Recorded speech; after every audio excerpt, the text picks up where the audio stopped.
But without further ado, I am now going to pass over to the founder and chief exec of Groop, Sally Higham, who is going to kick us off with a short introduction to the conference and a few remarks. So, Sally, over to you. Thank you, Paul. I really appreciate that, and really appreciate your thoughts. I'm particularly really interested to hear about your thoughts on shifting to meet how people are feeling and how communities have shifted, and then how everybody else has got to meet their needs and where some of the success stories are. So hi everybody, my name's Sally Higham. If we were in the room together, we'd probably have said hello, and I know many of you by name. I can see lots of familiar names coming up there in the chat. Please do converse in the chat. It's really good for us, as Paul said. It's really good for us to hear you and your thoughts, and we bring it all together afterwards. So you will get to see the transcript of that, and you will get to see the recordings as well. It's much more tricky online, isn't it? Online lets us manage family life, but in my experience, strangle innovation and connectivity is overused, which we've all done recently. It has been nice to be able to work from home and not commute so much, but it's just the balance hasn't been there. So I'm really looking forward to hearing our speakers who've given up their valuable time, yeah, really excited. It's really nice to do something that's, when we do these, we enjoy them so much and everybody gets so much out of it. We get a lot of feedback and we really appreciate that. So why are we here?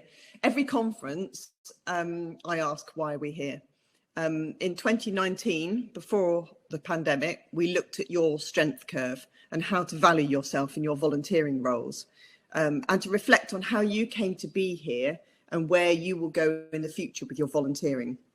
So you might remember that you were all given a piece of paper because we were in a room together, and to think about where you were going to go and where you had been and how you got to be actually in that room involved that day.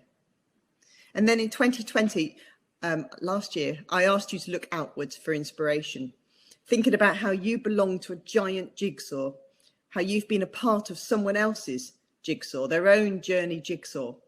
Perhaps you've been affecting their work life, their personal life, their volunteering world, and so on.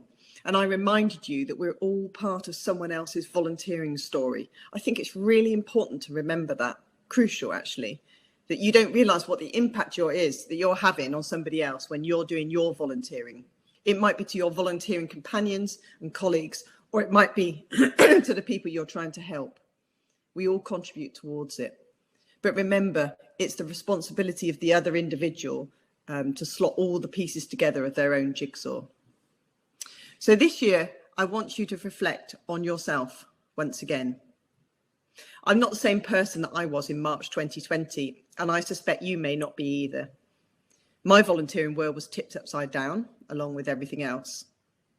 Instead of helping groups of 30 to 40 young people on a weekly basis, I've been helping individuals, small groups, on camera, on a one-to-one basis of a variety of ages.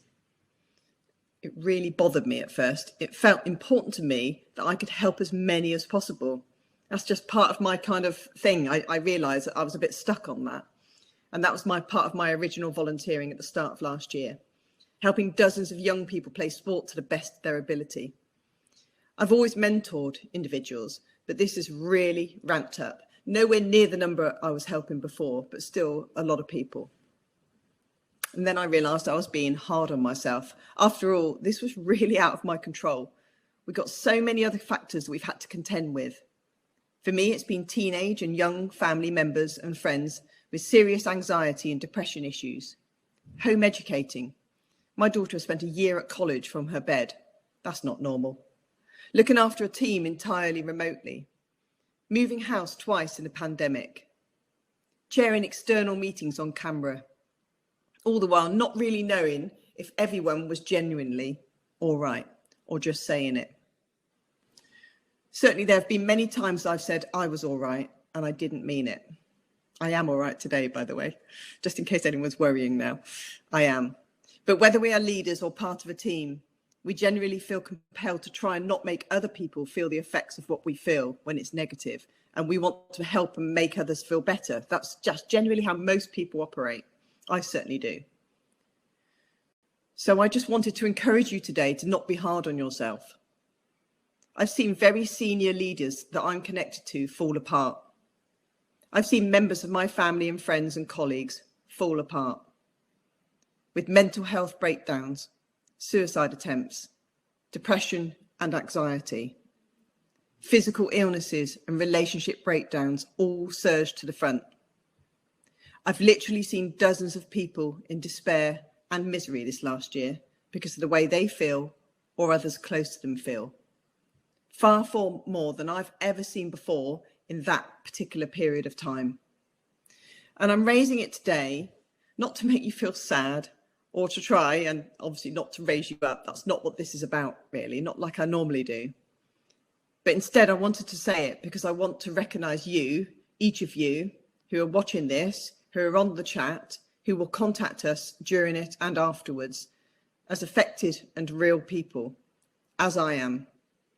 And I want to urge you, if you feel any of these that I've mentioned and haven't yet shared that with anyone, please share it. Share it with friends or family or colleagues. And if none of those are possible, share it with me.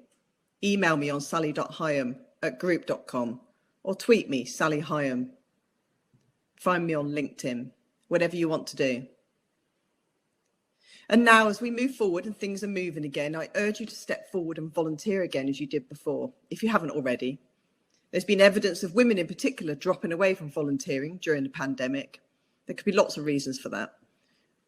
We all get so much from doing this. Let's urge each other to take it up again, but only as long as we feel fit and ready, stable and willing to do so.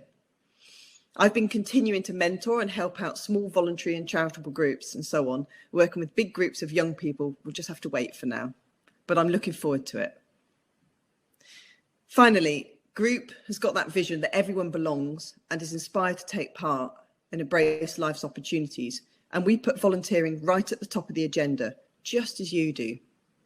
We've built easy, friendly, smart technology to provide solutions that the public sector, charities, their staff and volunteers can use to prove their impact, stay compliant, communicate, maintain structure and navigate red tape. We've been proud to help local authorities and charities run their emergency response this year, coordinating food and prescription and other activities through our software. And we'll continue to support this and other community network activities, the normal stuff that's starting to happen again, thank goodness, as we move through 2021 and look to the future of building back our communities. That's all I'm going to say today. I'm really looking forward to hearing the speakers, and I'm going to hand this back to Paul.